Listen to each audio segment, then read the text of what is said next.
Good evening, class. So we are going to start the session on array here, and today we are going to talk about initialization of an array and how array is different from the C++ and C array. Yeah, because it is used as a reference type. Okay. So we already learned a value type and a reference type. But Java, when we are talking about the Java collection, so array is one of the, I can say, a linear data structure. So data structure is a special category in all programming language, and there is application of data structure. Everybody is doing. The application is like inserting a data, deleting a data, searching a data, replacing a data, and reading a data from top to bottom, and creating the dynamic data and creating some static data. So all those are known as a Java collection, and array is one of the Java collection, and which has a different kind of what the array, where basically when you're talking about the data structure in any language, I'm not talking about only Java. So any language data structure is there are linear and non-linear data structure. So we already learn, or in future you may learn on that the collection of data of similar kind, collection of data of dissimilar kind, and collection of data in a specific way, where you can insert a data from the top and you can remove the data from the top. That is known as a stack arrangement. And when you inserting a data one after another, and it's ended at some last element, so you can say it is a one kind of data arrangement called as a queue. Okay, and if you are creating a queue, so insertion is always taking place at the last end. Okay, so in that case, we are calling this as a queue.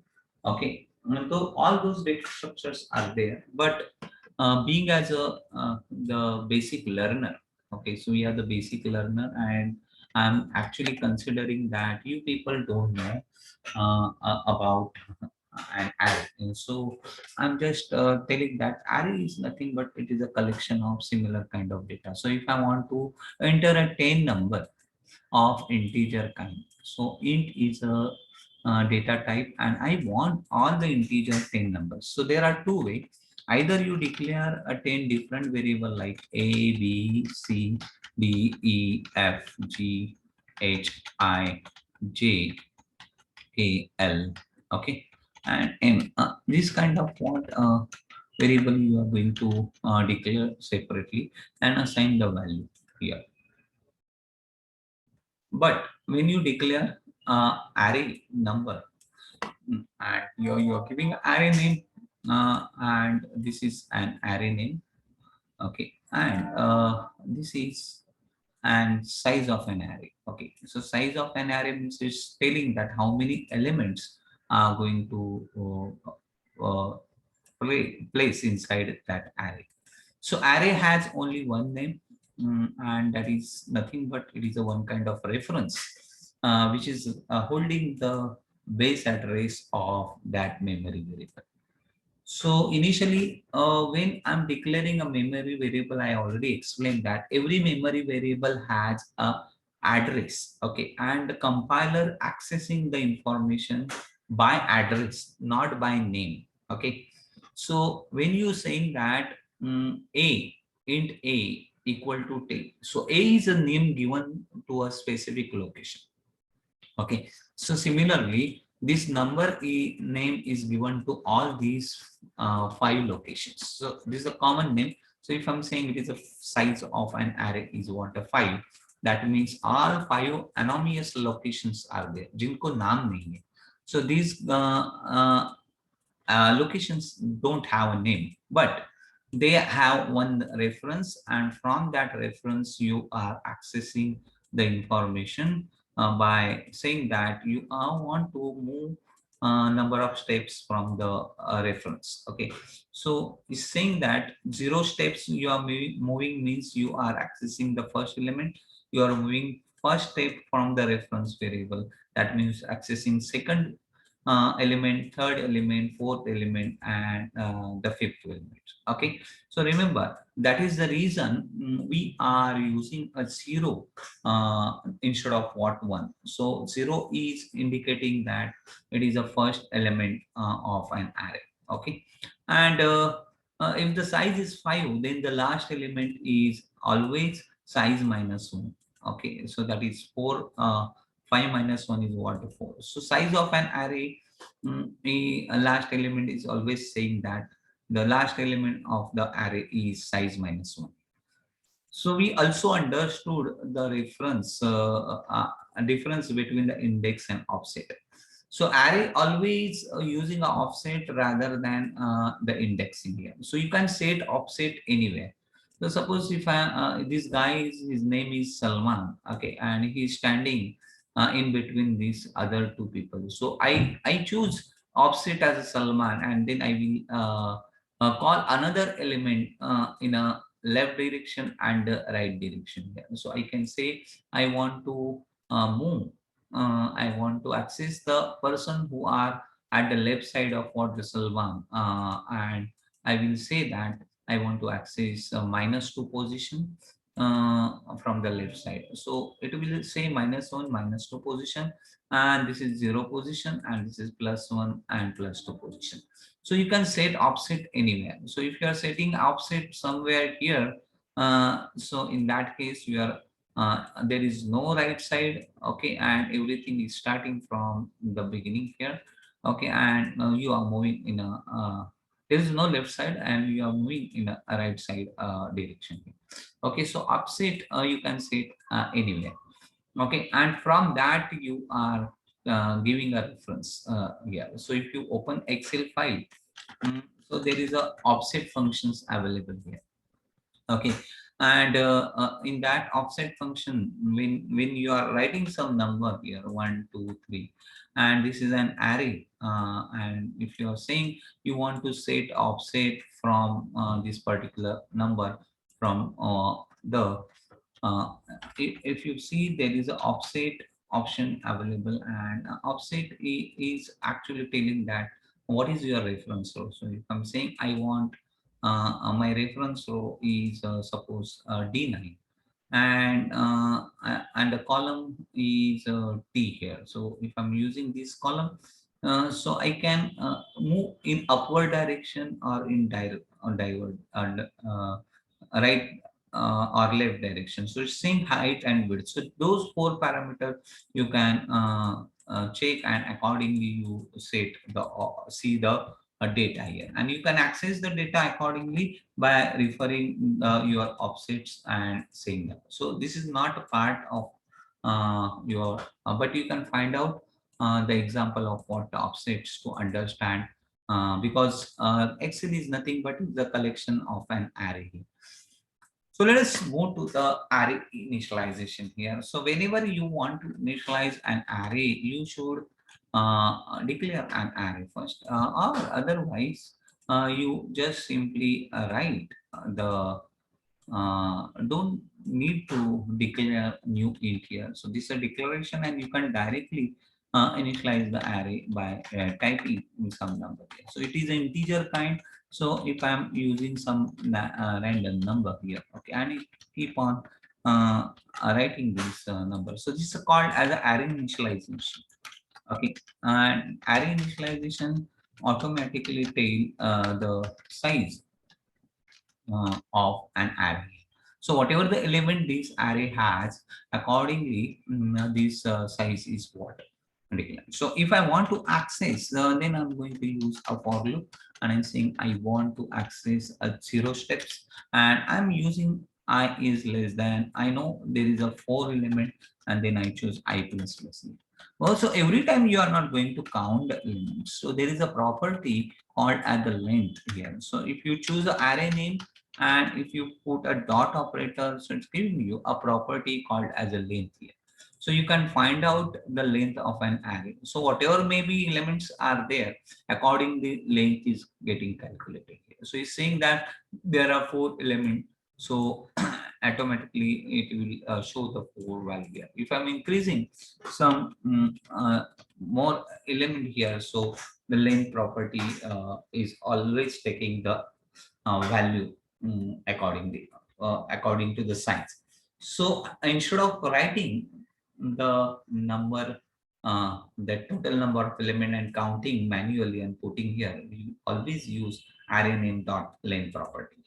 So you can find out the array name of length property in the notes, because I already explained the length property of array here. So when you know the information regarding the length here, so this is number dot length of an array is a property where you can it will tell the total number of elements inside. So I'm printing the value also system dot out dot println here, and I'm just printing an array here by simply number and putting I, because my I is keep on changing from 0 to that length, and it's going to print an array here. So runtime initialization are taking place, and it will generate an output, and it will print that output here. So let us wait for output here. So it's giving 100, 104, 634, and 201 and 110. Okay, so you can access and you can print a specific array element here. So if you want to print a specific array element, so simply pass the array name here, that is number and element here. So if I'm choosing a element 3, means actually it is a 4, that is 201, because indexing we start from 0. So 0, 1, 2 and 3, so it's going to print 201 here. So I'm showing this because sometimes the people are accessing a particular element here. So I want to find out the third element, fourth element of an array. So fourth element of an array is 201 here. Now, so you can access a specific element by using this command. So yes, I'm writing here. And if you want to take the value from the user, so this is array initialization. Now I'm taking another array, and here I'm not declaring a size, but here I'm choosing new int and using a 5 size. So what will happen in that case? My number 2 array initialization is now taking place at the runtime here. So for that, I want to take the value from the user. So instead of using that, so I simply write enter the value. So system.out.println, entering a value for okay, elements. So I'm just using I plus 1 here. So so it will print in the first value, second value, third value kind of. Okay, so it's for my message. I want to print here. So it's going to show I plus 1. So I have to write the bracket for it. So the I value is the first value, and then I'm taking that value from the user. So I need a scanner object here. Mm, and scanner object, I'm using sc equal to new scanner system.in. So this is a scanner object. I'm importing the respective package, that is Java util, and I want to take the value for a number I. So whatever made the value, so I'm choosing sc dot next in, because I'm going to handle integer value. So let us understand uh, the how the information is get stored. So 5 values I'm going to see here. So this is the first value. So I'm writing 12, then 25, then 79, then 42, and then 89. So all these are 5 different 5 values I'm taking here. Okay, by entering this. So these are the five value I'm taking: 12, 25, 79, 40, so 89 are the value here. Okay, and the 42 is my the number third value, and that's why it's showing here in output also. So 42 is my the value. Okay, so if you want to print, so this is called as a runtime initialization. Okay, runtime array initialization means you are taking the value at a runtime, and now you want to print the value. So again, you require a printing the value of an array. Okay. But I'm telling you something different, which I already talked about this. I'm always saying that this array name.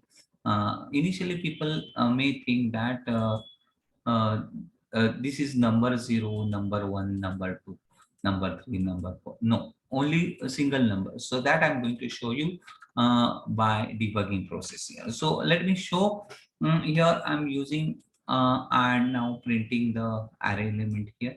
So I want to print the first value, second value, okay, according, and this first value equal to, okay, I'm printing a number of what I hear. So whatever the data are entered, that I'm going to read from the using array again.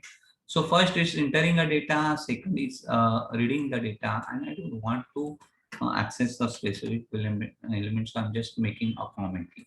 So let us see and run this program and see the memory contents. So I'm just writing 11, 22, 33, 44, and 55. So seeing first value is 11, 22, 33, 44, and 66. So let me show how the things are taking place here. So I'm using a debugging part here. So this is a debug process, and n number of time I'm going to show the memory content here by using debugging process. So I'm choosing a step into F7. So there are n number of what the tutorials. So I'm looking for a tutorial 40 and clicking on OK. So it's going to start the debugging process from an array. So there are two array. Okay, and that is number one and number two. So I'm just uh, deleting this existing uh, variable which I keep on watching. So this is my tutorial 14, and look at this part. This is step over, and this is step over expression, and this is step into epsilon. So and this is step out. So I want to move to the next element here. So once I move to the next elements, what happened here? Look at this. There is a single number, and there is no name available in the elements here. So elements don't have a name, but it has a reference: 0, 1, 2, 3, and 4. Okay, and these are the first element, and this element has an address that is 107 here. 107 is a address of what this number, and it's always showing the length equal to 5 here. So if you see, this length is a 5. Total number of elements are 5. 1, 2, 3, 4, 5 elements. And those elements are initialized here. That is 100, 104, 634, 20, and 110. So automatically those positions are available and it's generating that value. So now again, I'm moving to the next step. So now there is another array elements are created here. So if you see number two are there, and it's filled with the default value. So that is all are zero because these all are integer.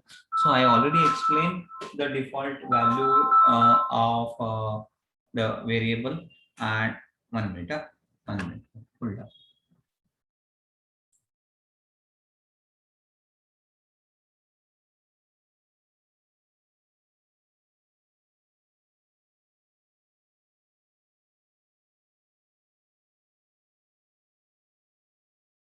Okay, sorry.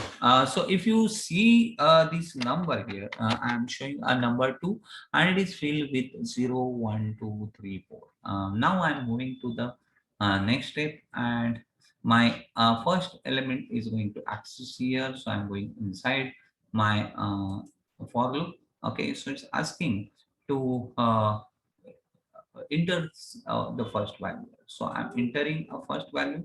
So this is number 0 value. So if you see the output, so it's saying enter the value. So I'm entering some value 101, and when pressing enter key, okay, then this 101 value will available here after executing that.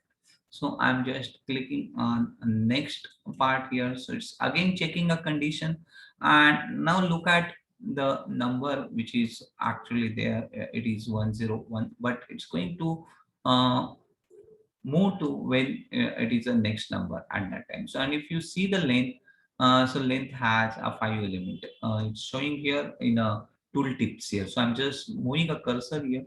It's telling thing that these are 5 elements. So I'm going inside that, and again it's printing the second number here. So I'm entering a second number, going inside the output part here, and entering a second number 102. So second number is also get initialized here. So if you look at that, the first number and the second number are going to be initialized all together. So it's moving to the next element here. So if I keep on entering the third, okay, element, so I'm using a third element now, and that is 103, and again going inside the fourth. So unless and until I'm reaching at what the last element is going to enter those values. So 104 all initialization are taking place simultaneously, and if you see, this is a last element, and when the condition is not holds true because my ith value is 6 now, it's coming here, and once it's coming here, so it's going to see the number 2 and number 1 initialization. So number 2 is getting initialized.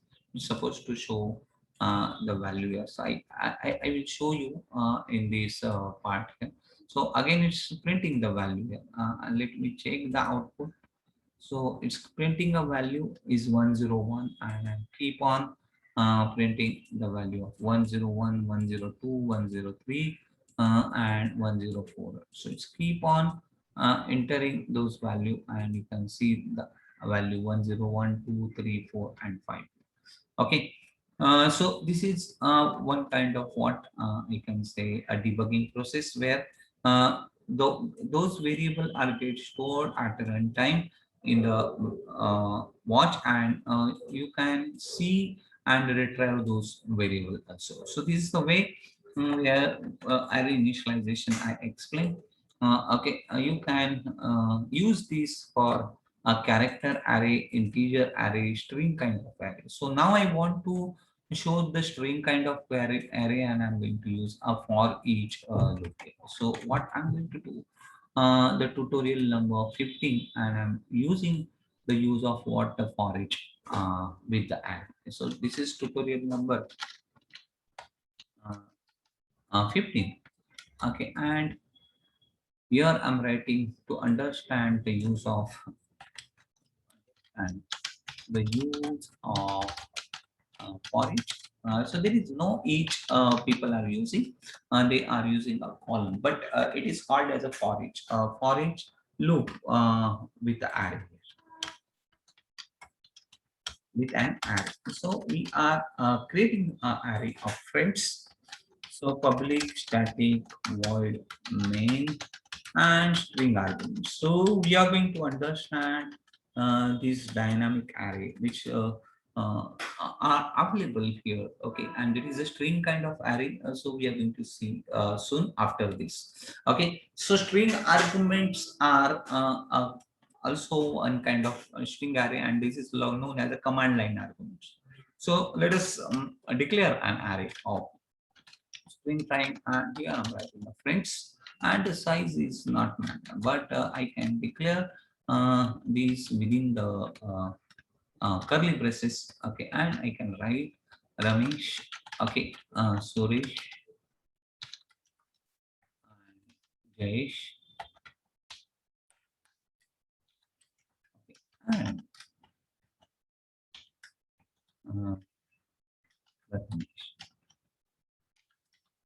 All these are the array I initialize here, and I want to use a for each, and for that you are simply writing a for, and if you see the for each part, so you are only using a single variable and array name.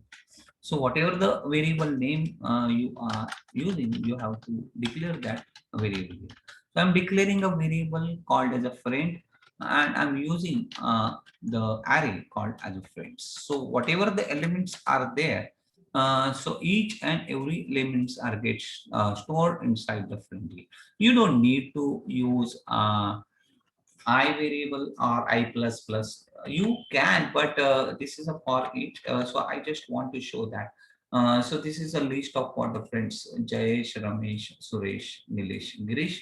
Okay, and these are the value here. So when you are saying you want to read the friends, so it's going to start from Jayesh, and each and every elements are reading from top to bottom, unless and until it's reach at what the last element, and that is every array end with this character called as a slash symbol. So I'm just printing this array content. So system dot out dot print ln, and this is where the I'm going to print a friend here. So each time it start from the beginning, and it will reach at what the last element, and it will print the value.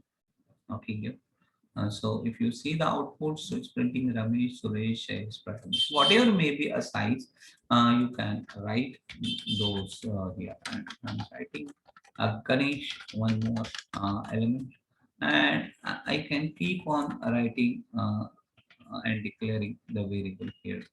And I can use add the element and the remove the elements, and I can declare these array elements as a string elements, and whenever I want to take the information which is uh, in the form of array, and so I can use a for each loop to handle each and every elements here. So if you want to do a traversing, this is called as the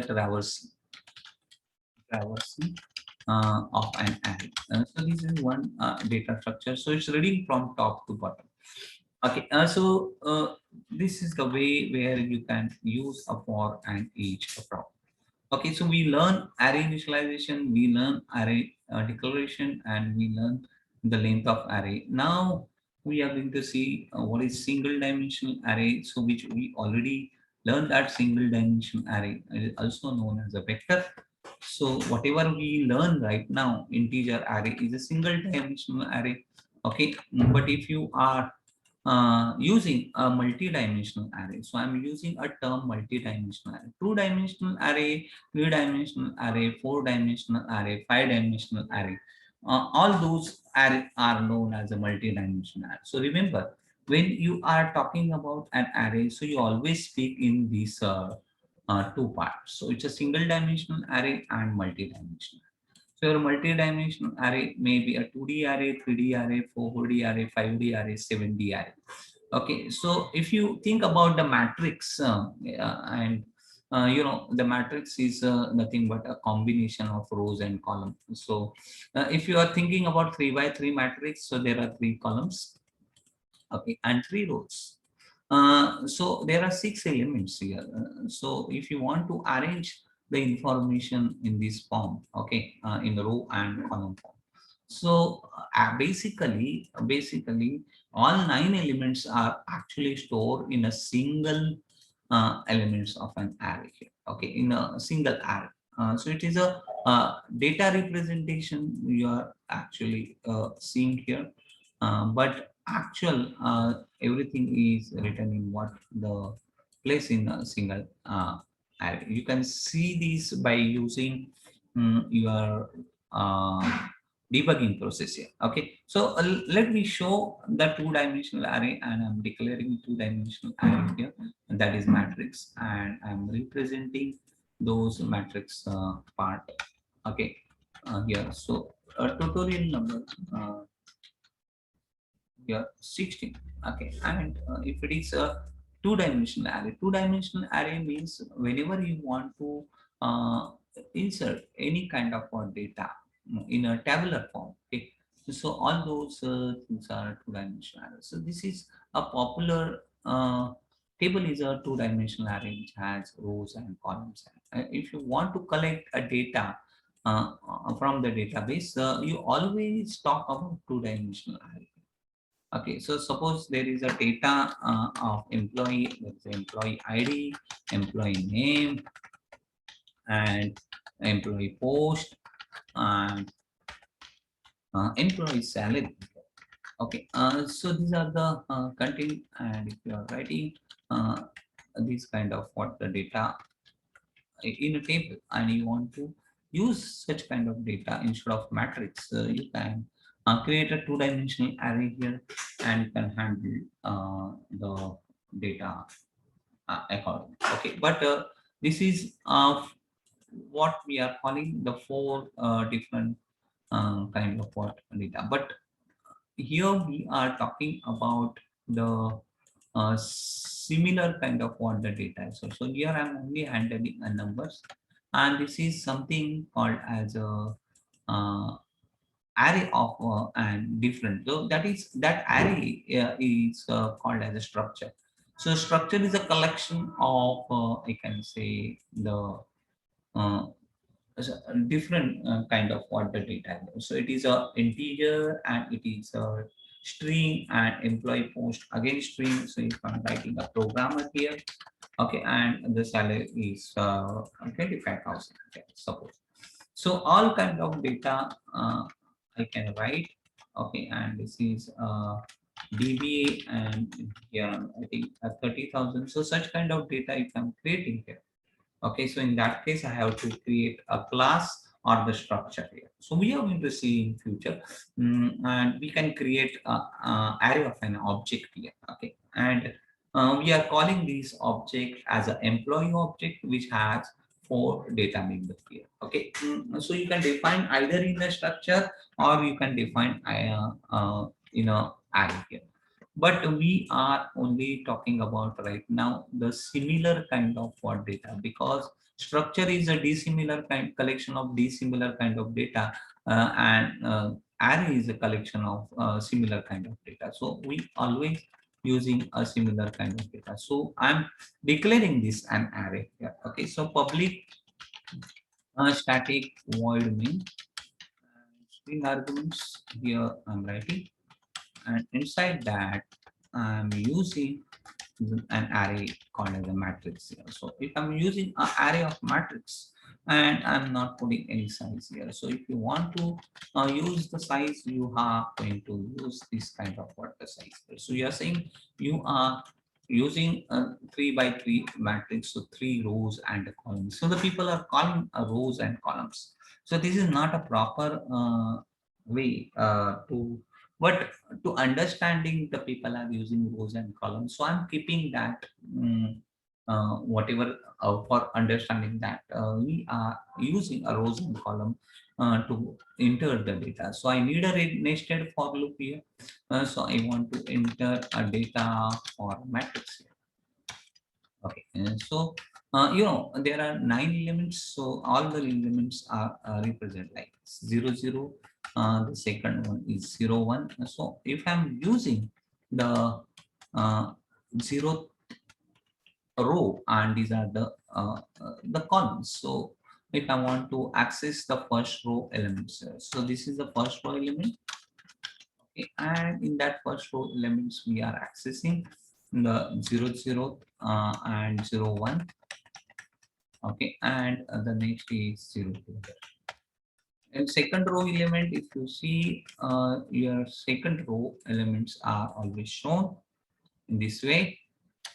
So if you see second row here, and in that second row you are going to access the value where row is addressing is 1, and again calling our 0th column, row is 1, it's accessing one column, and the row is 1, and it's accessing a second column. So you can access third row accordingly, and you are taking the third row. So your for loop is taking care of what your row, and another for loop is taking care of your column. Okay, and that's why you are going to use a nested part here. So in third row, the data is like this 2 2 2, and the rest of the columns I'm keeping as it is. Okay, so my 0 1 2 are the rows. Okay, and these second things are a column here. So it's moving from 0 to 1, 0 to 2, and here also it's moving from 0 to 2.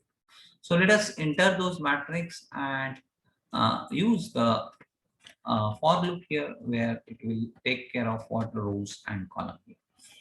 So what I'm doing here, I'm using a for loop, and in saying int row equal to 0, and I'm saying uh, a row is less than. Okay, in that case, if I'm using a matrix dot length here, so what will happen here? It's going to show a 9 element instead of one that. So in that case, I have to write the 3 manually here. So if you choose a row plus plus, okay, so you are going to talk about the row, and inside that you are using a column, and that is also you are using column less than 3 and a column plus plus. So increasing the column, and you are accessing the data accordingly. So if you look at the how the things are get replaced here, so it's going to read the information from top to bottom in this direction. So for each, it's moving, outer for loop is moving in this direction, and your inner for loop is moving in this direction here. So outer for loop is entering a data, and when it's enter inner for loop, so inner for loop will entering data in this way. So it's entering a data, suppose 1 and 2 and 3, and after completing the first row and completing columns, so control goes to what? The control goes return to row here, and is starting the entering the next row data here, 4 5 6 kind of. So let me show how the things are taking place here. Okay, so I'm using and entering a data accordingly. So just take the value from the user, and you know how to use that value. Again, you are required an integer kind of data, so you require a scanner object.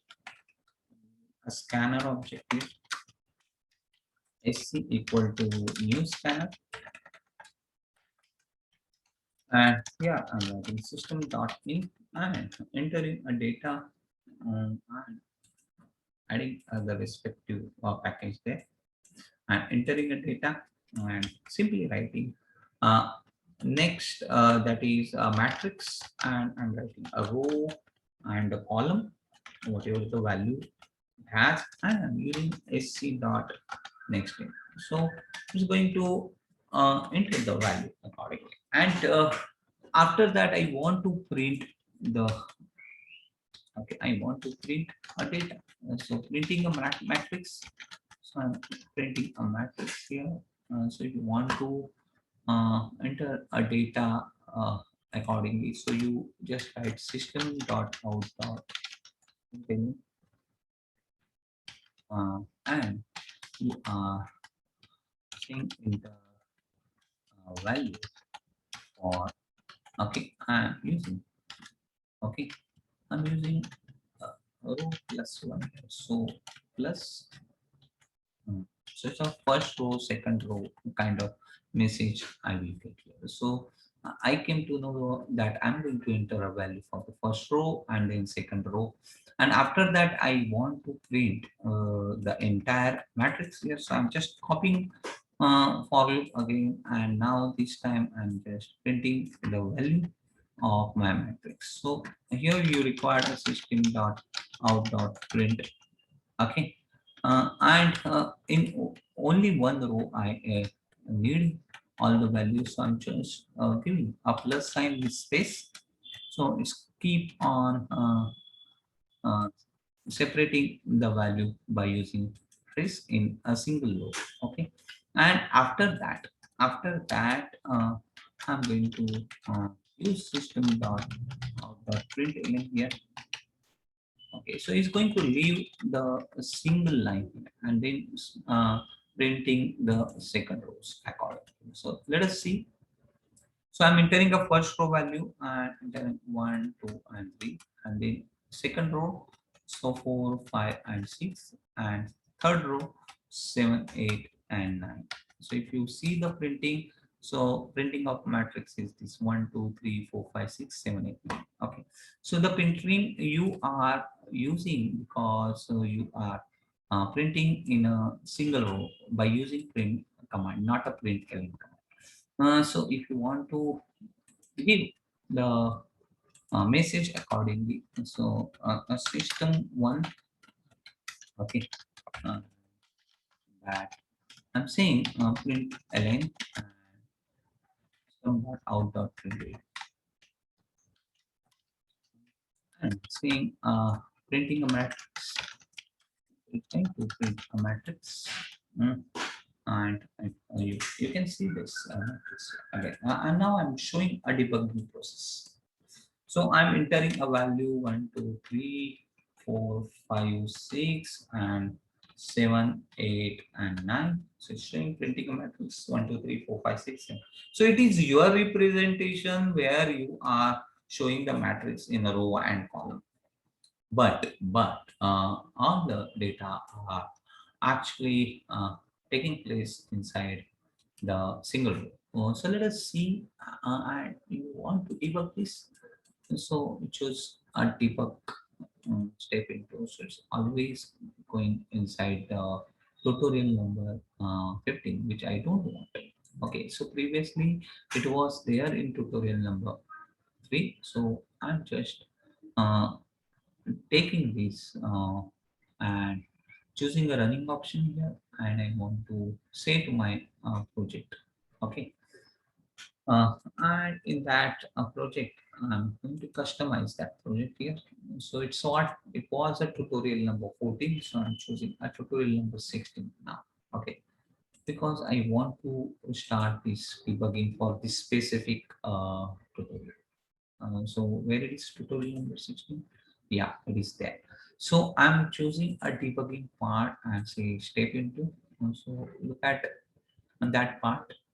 So going inside a matrix, so if you look at the matrix, this is a single dimension matrix, and if you see address of what those, so 0, 1, 2, 3, okay, all elements are placed, okay, here in a so if you see 92 is the base address, okay, 93 is a next address of, and 94 is a next address of what that, okay. And can we input the matrix column wise and print the same? Please show it once. We are inputting a row wise, not column wise. And you check and you put a column here, and if you are entering that, then you have to use the information because you are going to access these element and these element and these element.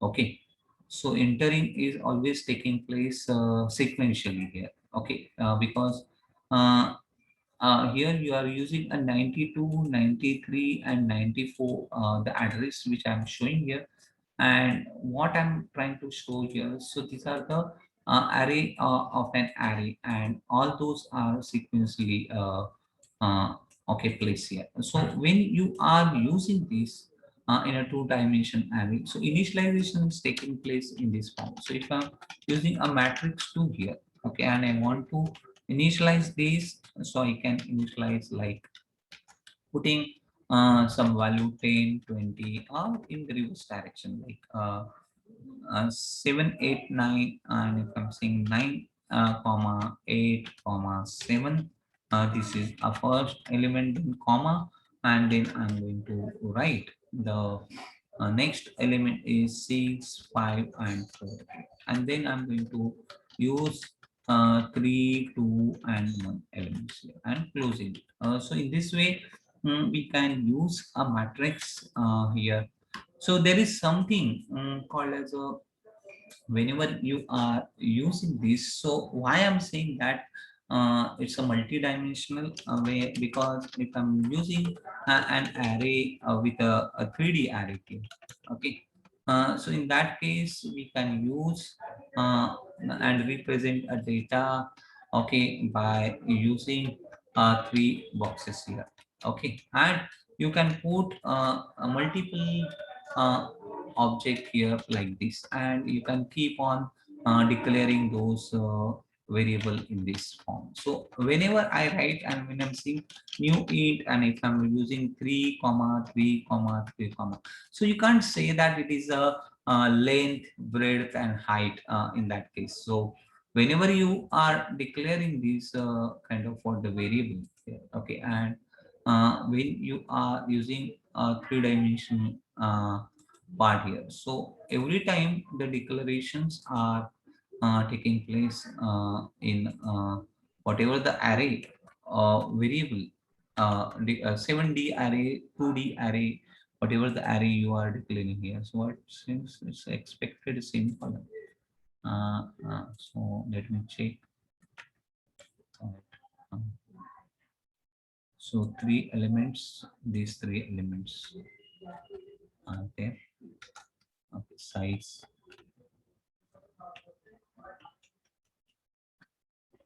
I have to check that.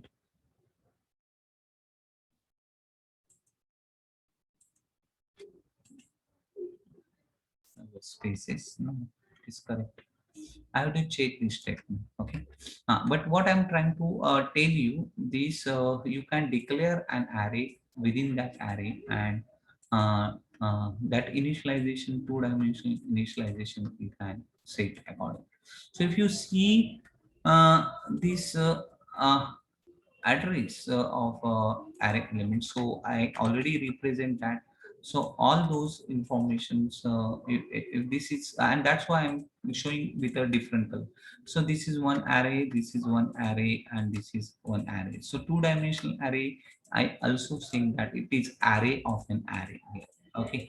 And memory, it is representing in a single dimensional array, but it is not our concern how it will represent in a memory. So we are only having that whatever the value you are using that as a matrix or matrix 2, okay, so only one reference is there, and then you can call this is a zeroth array, this is a one array, and this is a second array, and each array has a three different elements, okay, and you are accessing those elements by referring. So zeroth of zero element, zeroth of one element, zeroth of two element, and one of zero element, one of one element, and one of two elements. So it's just like a you are using a boxes here, and inside that there are three boxes, but outside you are getting only the three boxes here. So if you are talking about the single dimension, then you can say these are the boxes of the three, because it is a single dimensional array, and you are using these elements, representing these elements like this. So let me show, so it will clear your picture, because when we are talking about address, so address are the same referring object. So this is my first element, I'm just grouping it, okay, and I keep on duplicating it. So this is my second element, and this is my third element. This is all about the single dimension here. Okay, so what if I'm using of an array, so there is a one box, okay, and within that main box you are putting the another small boxes inside it. So this is the two-dimensional array which I'm showing right now. So this is one box, okay, and you are going to open those boxes. Once you open this box, and inside that you will get what, the three boxes here, okay, and the base address of your first element and the base address of the first row is what, the same here, Again, I'm repeating, the base address of the first row and the base address of the first element of first row is same here. So this is single dimensional array, and if I'm representing this in a multi-dimensional form, so I will show the array in this way. Okay, so this is my first row which has a 3 element. Okay, and all those rows are actually set together, and if you see the next address, so it's looking for the first element's address here, and the first element's address and the first element address, the address inside the first element, both are what the same here. Okay. So we are calling this 0, and this is also 0, and this is row 0, and this is column 0, column 0, column 1, and column 2 here. So in this way you can access the two-dimensional array. Okay, and you can use this matrix by using this, and you can do additional of matrix and all other stuff. So this is all about the array. So why that is the reason when you are talking about call by value and call by reference, so you are only sending the name of what the array here without a size here, because you don't know what elements you are user is going to enter. So it is happened with the string arguments also.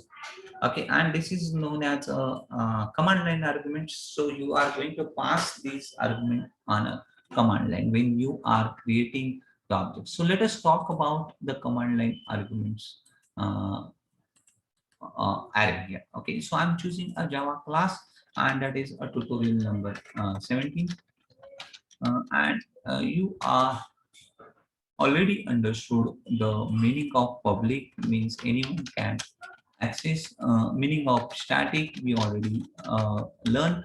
When you are choosing a static method, that means it is a class method, and that class method is shared by all kind of what the object. And so void means it's not returning any kind of what the data, and main is the name of what the method, and this is an array of arguments kind. Okay, so you can use an array before or after, it will not affect the definition.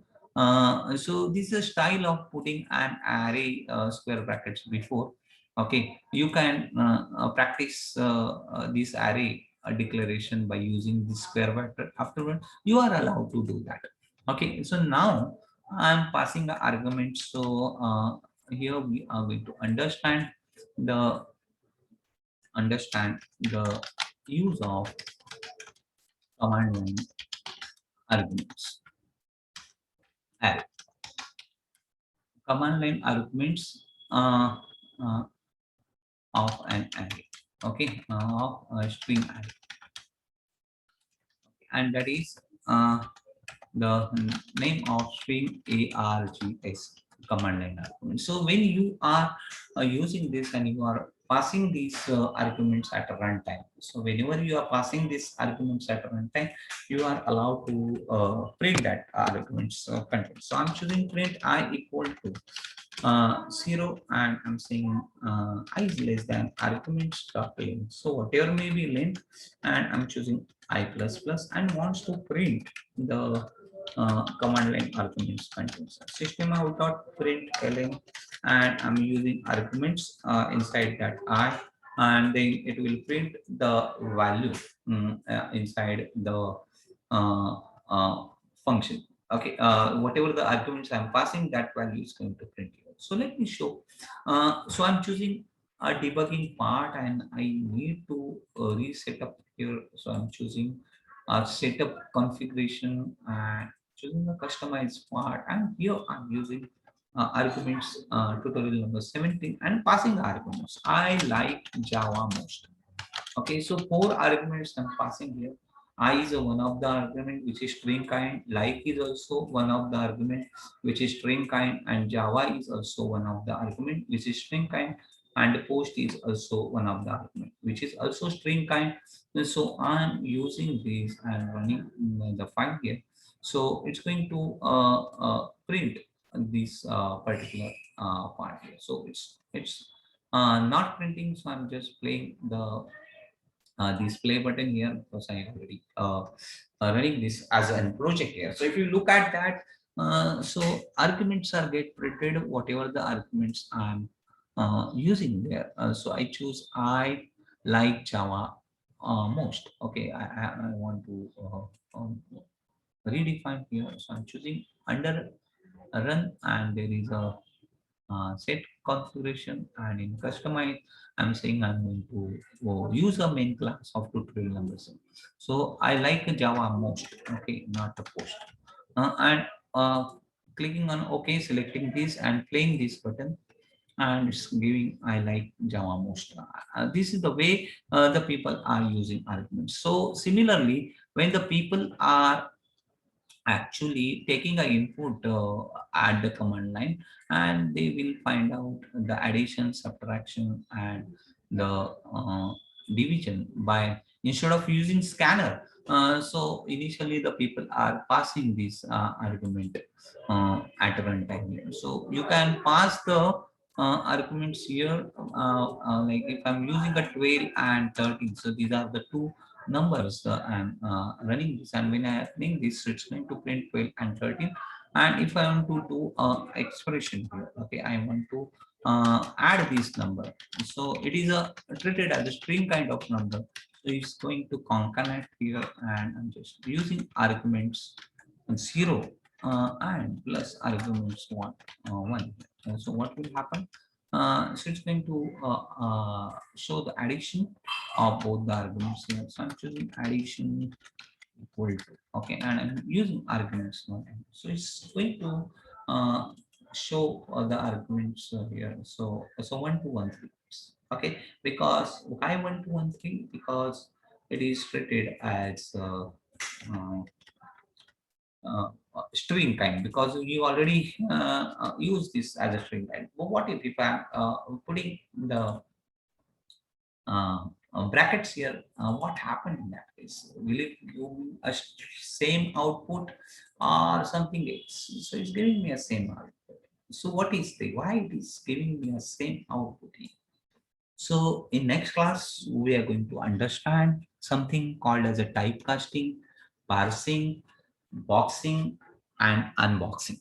Okay, so this is very important session to next time, because there is a difference between the parsing, boxing, and unboxing, and people everything is people are taking as the typecasting or converting one type data type into another data type. No, so parsing is different than casting, typecasting, and unboxing and boxings are different than other. So there are three different, I can say, the concept of converting one data into another data form.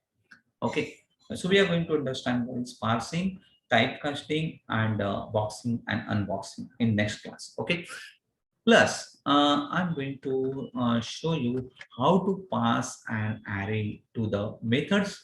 And tomorrow we are going to understand the user-defined methods and different kind of what the methods where we are using call by value and call by reference. The method passing a parameter to the methods, we are going to understand the behavior of what the methods and what is the limitation of methods. So method cannot return more than one value. So how we overcome those limitations, that we are going to understand in next class. And we are creating our own method, and we are going to understand after that the object oriented programming concept. Okay, so we are stopping here. Mm, so you will get this video in a Google Classroom, previous video as well as this class video also. Thank you.